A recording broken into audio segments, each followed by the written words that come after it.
Edhe pse taksa pronës do të dyfishohet ose katërfishohet sipas projektligjit të ri që Ministria e Financave ka hedhur për konsultim publik, qytetarëve që kanë vetëm një banesë nuk pritet të rëndojnë në xhepat e tyre si pasojë e përgjysmimit të pragut të tatueshëm. Nëse neve kemi një ngarkesë e cila vetëm do të dyfishohet në pragun minimal, dhe ndërkohë kemi një bazë të tatueshme e cila është gjysmë, atëherë për këta personat që kanë një shtëpi të vetme, presupozohet që ngarkesa të mbetet po në të njëjtin nivel. Ndërkohë që kuptohet që për shtëpinë e dytë minimalisht do të dyfishohet deri në 4 fish. Norma e rritjes së taksës është e konsiderueshme, por sipas ekspertit, kjo lëvizje nga ana e qeverisë nuk bëhet për të mbledhur më shumë të ardhura për buxhetin.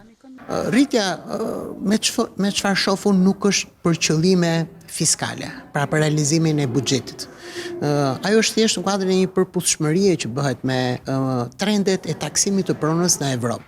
Pra nuk inicohet qeveria për të realizuar, se edhe vetë taksa nuk është se gjeneron një detyrim shumë të lartë në buxhet. Për këtë arsye do ta konsideroje si një detyrim tatimor që ne do të na dhëmbi të gjithëve. Sipas ekspertit, projektligji lë ende të pazgjidhur një çështje të rëndësishme e cila duhet të sqarohet me një udhëzim të veçantë. Dilema është, deri më sot kemi punuar me vlerën e kontratës blerjes. Ndërkohë që do të punojmë me vlerën e re. Vlera e re sipas metodologjisë aktuale, të cilën unë mendoj që do të ndodhi në këtë mënyrë, i referohem momentit të shitjes së pronës.